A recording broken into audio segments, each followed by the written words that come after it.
Alright guys, so as promised from yesterday, I'm going to be going over the topping builds for the cookies that I've shared that you definitely should be building for all of your accounts right now, as well as just kind of generally going over what you guys should be using for all the cookies with different roles that they have. So without further ado, let's go right into the video and starting off with Dark Cacao. So actually somebody was looking at the screen and was asking, hey Hyrule, is the 3 raspberry, 2 of the juicy apple jelly actually going to be the best topping for Dark Cacao? This was actually just a build that I used for like beasties as well as some of the world exploration stages, because cooldown is not super required inside of those particular PvE modes, but generally the topping build that you want to go for is going to be a full Swift chocolate, mainly for the arena that you're going to be using Dark Cacao in. So once you guys do get him up to that awakened form, he is going to be super great with that cooldown, especially if you guys can get some extra damage resist as well as cooldown. And then of course for your Beascuit, you want to be focusing on that cooldown as well. You're going to be able to see that I have some extra cooldown as well as some damage resist bypass and the dark damage. So in order to check if you guys have a 2-second or not, you guys can see right over here it has a 2-second star once you guys do pass a certain threshold, and that is going to be the best topping as well as Beascuit stats for Dark Cacao. Alright, moving on to Mystic Flower is going to be super simple. Full Swift chocolate here as well, mainly. And the one that you really need to focus on is going to be, of course, the damage resist as well as cooldown. The reason why you want to really focus on that extra cooldown is because of the fact that Mystic Flower actually does scale off of extra cooldowns. Alright, so she does gain extra damage resist depending on how much cooldown she actually has as well.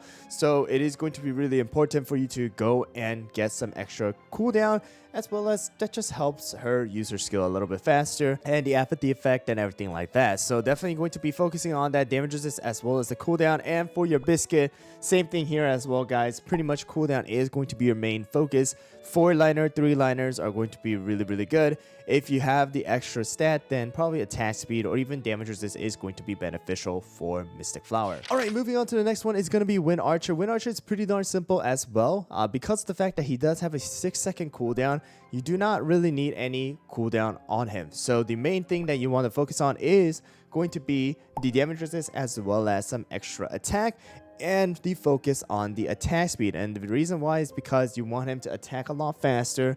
You want him to go and hit those enemies as quickly as possible, just rack up that damage while he is in that transformation. And then for your Beascuit, the main focus here is going to be mainly, I have the 2 build here, but this is going to be what you want to focus on: damage resist bypass. So damage resist bypass is actually really good because of the fact that you actually do have some built-in damage resist bypass on his skill, but the more you get it, the more damage you're actually able to deal, because a lot of the cookies right now inside of the arena are going to have some damage resist buff that is going to be built in onto themselves, or that they are able to provide to the team. Having that damage resist bypass means that he is going to be able to shred through the enemies a lot faster, which allows you to win battles. Alright guys, so we went over the 3 of the most OP cookies that you pretty much can get inside of the game right now, and the toppings and the Beascuits and the substats that you want to focus on.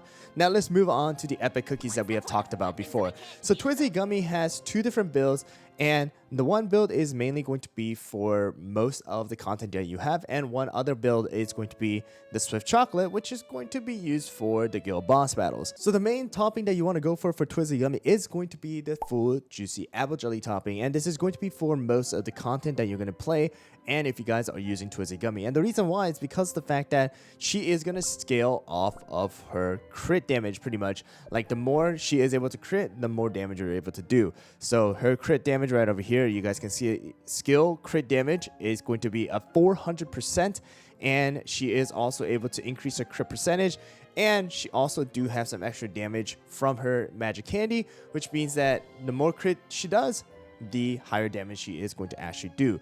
And the main focus of the substat is going to be right over here. The extra damage resist is going to help her survive, but the main focus on is going to be the crit. And another build that she has is going to be a full Swift chocolate topping, and this is going to be the topping that you want to use right now for something like the Living Abyss. So the new Living Abyss team is going to be using something like Twizzly with a full Swift Chocolate build where she is able to just zap away at the enemies and just deal some extra damage as well. But this is going to be a secondary build that you might want to kind of look forward to if you guys are planning to actually use her inside of the guild boss battle. And then for her actual build for the Beascuit, mainly is going to be something like the attack speed, or sometimes you're going to have some damage resist, or sometimes you're going to have some crit buff as well. So it really kind of just depends on what kind of build that she's going to be used for. But generally, in my opinion, it's going to be safe to go over crit as well as cooldown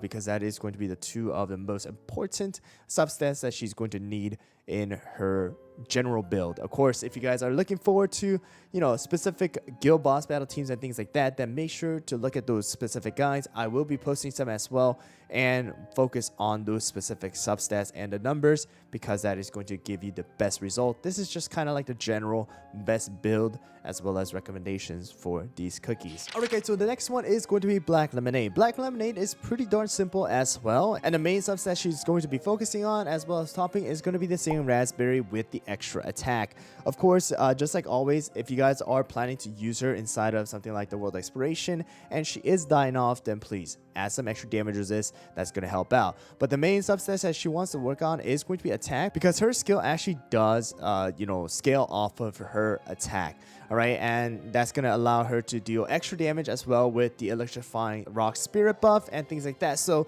that's the reason why you want to mainly focus on her attack. She is going to be that secondary DPS slash mainly buffer, and that's the reason why attack is going to be good. Extra cooldown helps her to use her skill a little bit faster, but her skill is pretty darn fast with the 10 seconds cooldown.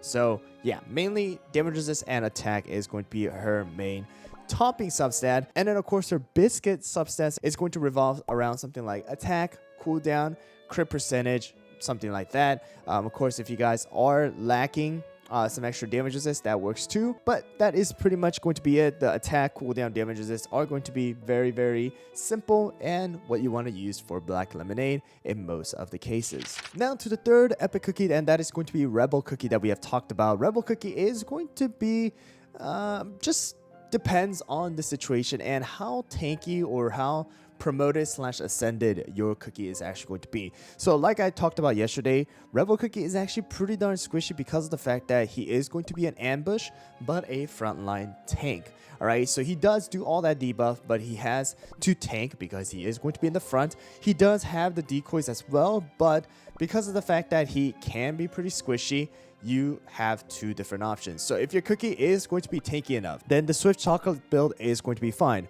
Of course, in this case right now, I don't have any damage resist because I mainly use Rebel for just the actual skill rotation. But if you guys are using Rebel for something like the World Exploration or the Beascuit, then having that extra damage resist and the cooldown is going to be the #1 thing. However, if you guys are dying, if Rebel Cookie is just dying off and he needs to tank a little bit more, then having the full solid almond build focusing on the extra damage resist and some extra cooldown is going to be beneficial. In most of the guild boss battle teams, Rebel is going to be using a full Swift Chocolate to use the skill, because again, the skill is going to have the elemental damage as well as extra defense down, so that's going to be the reason why you want to spam Rebel's skill. In most cases, the actual substat for the Beascuits are going to be something like, again, the cooldown. The crit is going to be okay, it's going to be beneficial, but in most cases, Rebel just wants to either spam the skill or just stay alive so that he is able to use his skill one more time. Alright, the next one is going to be Financier. So Financier is going to be our main tank inside of the game that is pretty much used almost everywhere right now except for the guild boss battle. So her main topping build is going to be without a doubt full Swift Chocolate build. So focusing on the extra damages as well as the cooldown is going to be our main two substats. Of course, again, just like Rebel, if you are dying off, which is going to be a little bit harder for Financier because her entire skill revolves around giving extra damage resist, then you guys can use a full solid almond build focusing on the damage resist as well as extra cooldown.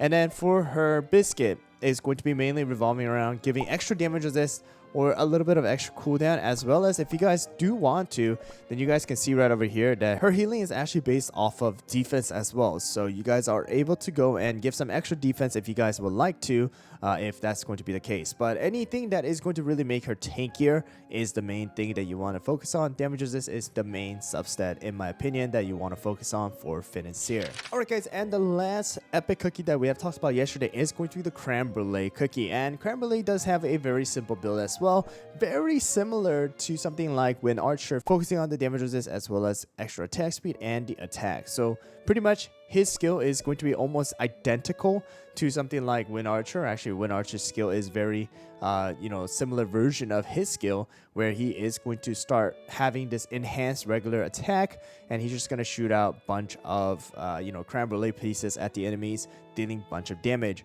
And that's the reason why you really want to focus on that extra attack speed in the Beascuit as well, and of course again the substat for the toppings, because you just want him to rack up that damage using his skill, which again, his cooldown is okay, but because he is going to be in that enhanced form, you're gonna have to really just focus on dealing as much damage as possible during that time. And then the last honorable mention that we talked about is going to be Feret cookie, one of the best support cookie right now inside of the game that you guys are able to use. I would say she is going to be using a full-on Swift Chocolate build, focusing on the damage resist as well as the extra cooldown, because you still want her to stay alive, even though she is harder to kill because of the fact that she is going to be in the back side, most likely the very end of the skill order. You want her to stay alive to use her skill at least one time. All right, that's the reason why you want to have that damage resist. And then after that, it's going to be really, really hard to kill. And then for her main substats for the Beascuit is going to be something like extra cooldown, damage resist. Damage resist is going to be pretty much okay as well. She is going to have to just mainly focus on using her skill as much as possible in order to buff up the cookies, as well as actually just surviving in order to use her skill as well. Alright guys, so that's pretty much what we have talked about yesterday, but in order to generally give you guys a guideline for what toppings you guys should be using for your cookies, let's talk about roles. So we have pretty much 3 different roles inside of the game, or I guess we can kind of say 4 different roles as well. We have pretty much the tanks, who are going to be your frontline cookies. We have your damage dealer or DPS cookies, usually in the middle, as well as your support/healers in the back. All right, that's generally how these games work. So to simplify most of the things, if you guys are using a tank cookie, which is going to usually be a defense or a charge and going to be in the front, then you generally just want to mainly focus on the damage resist in order for them to survive, as well as focus on the damage resist, as well as a bit of extra cooldown in most cases for this cookie. Same thing for the Beascuit. Cooldown, damage resist is going to be the very, very simplified way of going things in the beginning of the game. If you guys are returning, if you guys are new, then kind of follow that rule. For your main DPSs, it's going to be mainly simple. You have kind of 2 options here as well for the DPS, because it just kind of goes on, do you want to do as much damage as possible with one skill, or do you want to spam that skill? So you have options of using something like the Syrian Raspberry to rack up the damage, or something like the Swift Chocolate to spam the skill. In certain cases, in between is going to be some cookies who wants to use some extra crit percentage. That's when the Juicy Apple Jelly topping comes into play. So DPSs are a little bit harder than just simply putting on solid almond, but you want to generally focus on either attack or spam, or if you have a special case, cooldown. So you have that, as well as the Beascuit. Again, you want to focus on the attack as well as extra damage resist. Damage resist is going to be very beneficial for you in the beginning of the game if you guys are dying off, because that just makes your cookies tankier. All right, and then the last one is going to be your pretty much healer, just like Mystic Flower. Healers, generally, you just want to spam the skill in order to heal the cookies. Same thing for supports. You want to support the cookies with extra buffs and healing. So a very simple way of putting it is using full Swift Chocolate, focusing on that extra cooldown, as well as having the damage resist on the side to actually stay alive to heal the cookies. And then for your Beascuits too, damage resist, cooldown is going to be the general rule of thumb. Anyways, guys, that's a long video, but hopefully that kind of wraps up the things, helps you guys out in using some of the cookies that you guys might be confused about. Of course, I can't go over every single cookie. There's 135 different cookies inside of the game right now. So hopefully that kind of answers the question, at least for some of the topping builds as well as biscuits, especially for the meta cookies. And if you guys have any questions, please leave it down in the comments below, and I'll try to get to that video as soon as possible. Thanks for watching.